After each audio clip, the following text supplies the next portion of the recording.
My name is Valentina, I'm 34 years old, and the morning my idea launched as a national campaign with someone else's name on it. I was sitting in a glass conference room on the 14th floor of a building I had helped build, watching a slideshow of my own work while my colleague Lauren stood at the front of the room accepting congratulations from people who had never once learned to pronounce my last name correctly. I smiled, I clapped, I wrote Lauren's name on my notepad and underlined it twice, not out of admiration, out of precision, because I had already decided what I was going to do, and I needed to remember exactly who had made it necessary. 3 months later, Lauren was no longer my colleague, she was my direct supervisor, and I spent every single day of the year that followed building something she never saw coming. If you have ever watched someone take what you built and wear it like it was always theirs, if you have ever been the person in the room who does the work while someone else gets the title, subscribe to Unspoken Truth, because this story is for you, and it is just getting started. I came to the United States from Medellin, Colombia when I was 22 years old with a student visa, a suitcase that was mostly books, and the particular kind of determination that only exists in people who understand that there is no safety net, no family money, no fallback plan, only the work itself and what it produces. I studied marketing at NYU on a partial scholarship and 2 part-time jobs, one at a coffee shop on Bleecker Street where I learned more about customer behavior watching people order their morning coffee than I learned in half my classes, and one at a small design studio in Brooklyn where I did everything from client decks to social media content to occasionally taking out the recycling when the studio manager forgot, which was often. I didn't complain about the recycling. I needed the hours and I needed the experience, and I understood even then that the person who shows up completely is the person who gets called back. I graduated in 3 years instead of 4 because I couldn't afford the 4th year and I had already taken every course I needed. I walked across that stage on a Thursday morning in May and called my mother in Medellin from a payphone outside the venue because my phone had been disconnected the week before while I was prioritizing rent. She cried. I cried. I told her it was just the beginning, and I meant it with every single cell in my body. I got my first real job 6 months later at a mid-size marketing agency called Meridian Creative, based in Midtown. I was hired as a junior strategist at a salary that was modest enough to require a roommate and careful enough budgeting that I kept a notebook of every dollar I spent for the first 2 years. Not because anyone told me to, but because I had learned early that the margin between fine and not fine was smaller than most people wanted to believe, and I was not going to fall off that margin if I could help it. Meridian was the kind of agency that ran on caffeine and the particular anxiety of people who needed to appear more confident than they felt. The clients were real. The work was real. The stakes felt real. And I loved it immediately with the uncomplicated love of someone who had found the place where her specific combination of skills was exactly what was needed. I was good at finding the human truth inside a brief, the thing underneath the thing that the client was actually trying to say. I could sit with a deck of research data and find a single insight that made everything else make sense, and then I could build a story around it that made a room of skeptical executives lean forward in their chairs. This was not something I had been taught exactly. It was something I had developed over years of being in rooms where I was the only person who looked like me and had learned to read people the way you read weather when you're trying to decide whether to carry an umbrella. Lauren Chen had started at Meridian 8 months before me. She was senior by 1 level. She was smart and quick and extremely good at being in the right place at the right time. She had the easy confidence of someone who had never had to calculate whether she belonged in a room. She walked in like the room had been built for her, and people responded to that the way people always respond to certainty. They believed it. We were assigned to the same team in my 2nd year, a consumer goods account that had been underperforming and needed a strategic overhaul. Our team lead was a man named Patrick who was skilled at managing upward and less skilled at managing the actual work, which meant that the actual work fell to the people below him who were willing to do it, and I was always willing to do it. Lauren and I worked well together in the beginning, or I thought we did. I thought we were building something collaborative. I would bring ideas to our working sessions and she would build on them and I would build on hers, and the work would get better through the exchange. I liked that process. I believed in it. I had not yet understood that believing in a process requires both people to be operating in good faith. The campaign idea came to me on a Sunday afternoon in March. I was sitting at my kitchen table with a cup of coffee and 3 weeks of consumer research spread across the surface. My roommate Sophia was watching something in the other room and I could hear the faint sound of it through the wall. And I was turning the data over in my mind the way I did when I was trying to find the thing underneath the thing, and then I found it. The insight was about visibility, specifically about the way women in a particular demographic made purchasing decisions not based on aspiration but based on recognition. They didn't want to see who they wanted to be. They wanted to see who they already were. They wanted a brand to look at them directly and say, "I see you."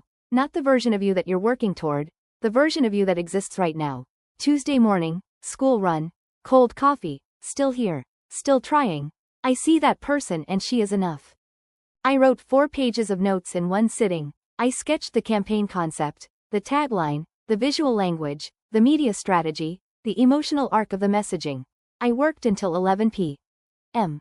And then I took photos of every page with my phone and saved them to a folder I labeled Sunday, March 17th because I dated my work obsessively, a habit from grad school that I had never broken. Monday morning I brought it to our working session with Lauren. I laid it out the way I always did, walking through the thinking, the insight, the execution.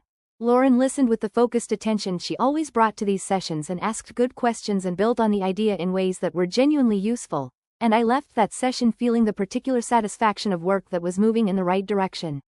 2 days later Lauren presented the concept to Patrick in a one-on-one that I had not been invited to. I found out from our team coordinator Maya, who mentioned it in passing in the kitchen while we were both waiting for the coffee to finish brewing. She assumed I knew. Her face when she realized I didn't told me everything I needed to know before she even finished the sentence. I went back to my desk and opened my phone and looked at the folder labeled Sunday, March 17th, and I sat there for a long moment feeling something move through me that I recognized from a long time ago, from being 22 with a suitcase of books and no safety net. The feeling of understanding clearly and without sentimentality exactly what kind of situation you are in.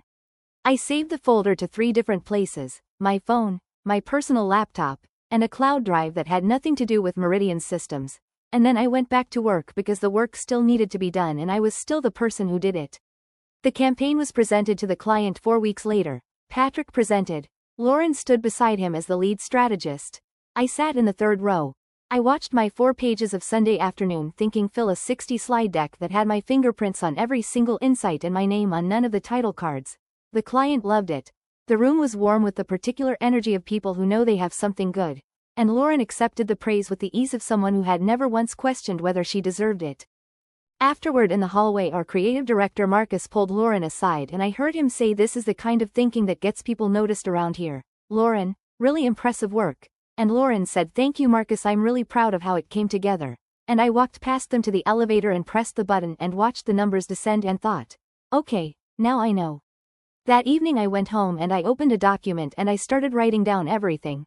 Every idea I had brought to our sessions. Every insight that had made it into the final deck. Every email I had sent with attached notes. Every photo in the Sunday, March 17th folder and every folder like it going back 18 months. I created a timeline, clean and specific and completely documented, not because I was going to send it to anyone yet, but because I needed to see the shape of what had been happening, laid out in sequence. The way you need to see something clearly before you decide what to do about it. The shape, when I finished, was unmistakable.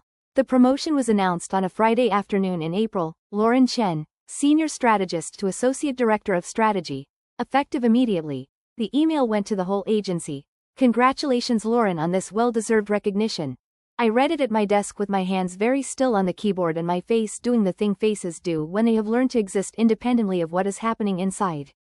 I replied to the email with congratulations Lauren, well deserved, because I was going to do this correctly and completely on my own terms, and that meant not a single person in that building was going to see anything on my face or in my words that they could use against me.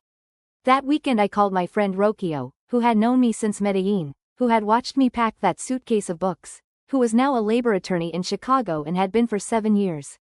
I told her everything. I sent her the document, the timeline, the folders, the emails, all of it. She was quiet for a long time after I finished. Valentina, this is thorough. I know. What do you want to do with it? I looked out my apartment window at the city doing its Saturday afternoon things. People walking dogs. A couple arguing quietly outside a cafe. A child on a scooter wobbling determinedly down the sidewalk. I want to finish what I started first, then I want to leave in a way that means something. Tell me what you need. Lauren became my direct supervisor on a Monday in May, and I want to tell you that it was fine and it wasn't. It was professionally manageable and personally one of the strangest experiences of my life. Sitting in one-on-ones with a woman who had built her most recent promotion on my Sunday afternoon thinking. Receiving feedback on work from someone who had learned her best instincts about that work from me. Nodding at suggestions that were refinements of ideas I had originated and watching her deliver them as if they had arrived from nowhere.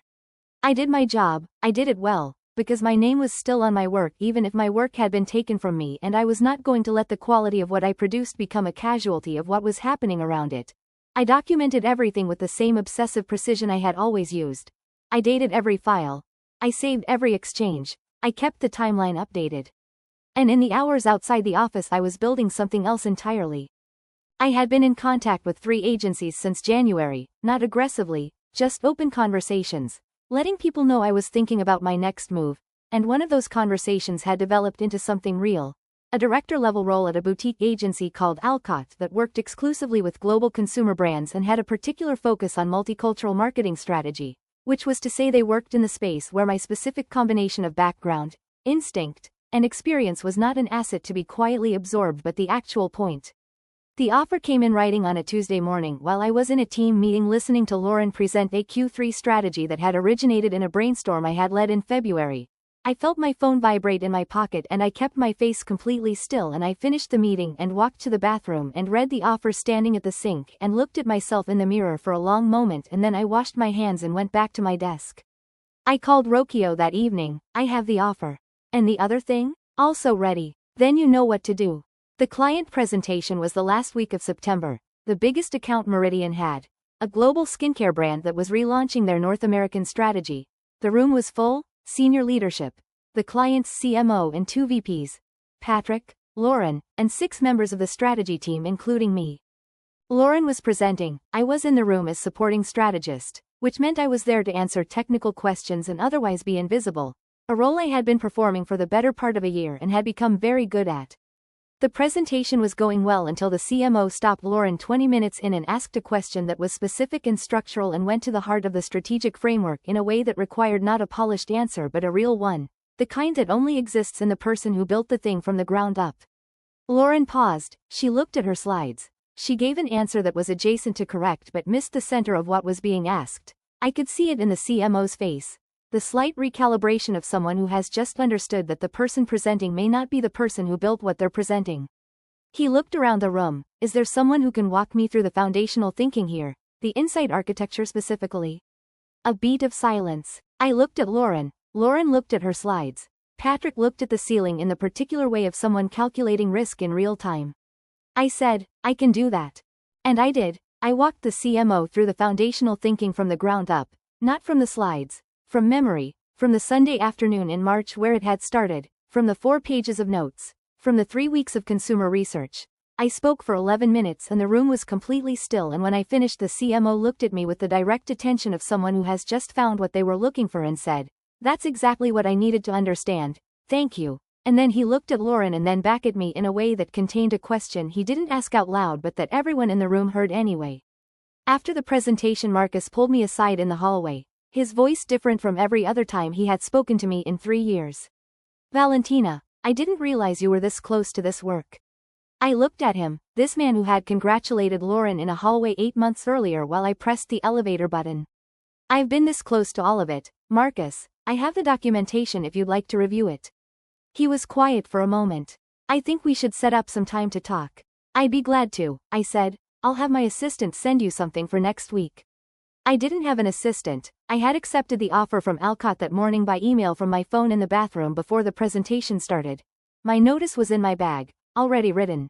I gave it to HR on my way out of the building that afternoon.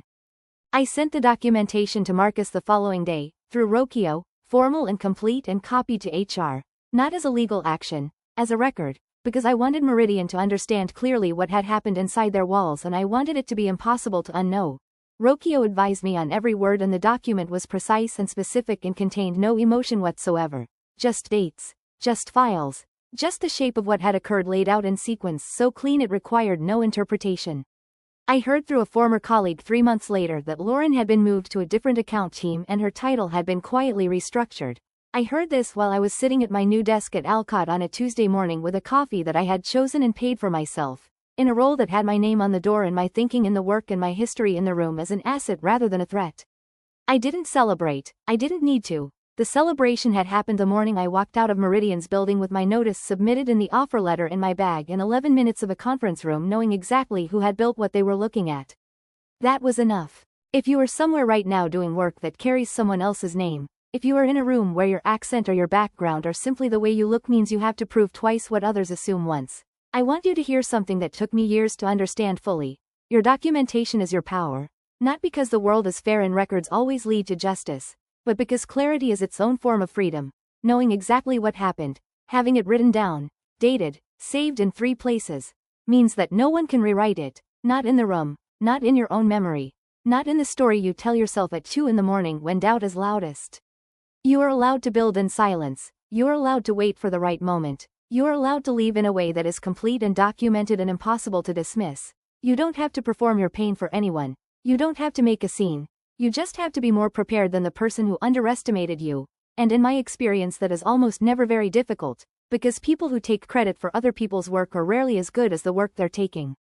My name is Valentina, I'm 34 years old, I came to this country with a suitcase of books and no safety net, and every single thing I have built has my name on it, all of it, every word, every insight, every Sunday afternoon at a kitchen table turning data into something human. No one else's. Thank you for listening, take care of yourself, and if no one has told you lately that where you come from is not a limitation, it is the whole point, I'm telling you now.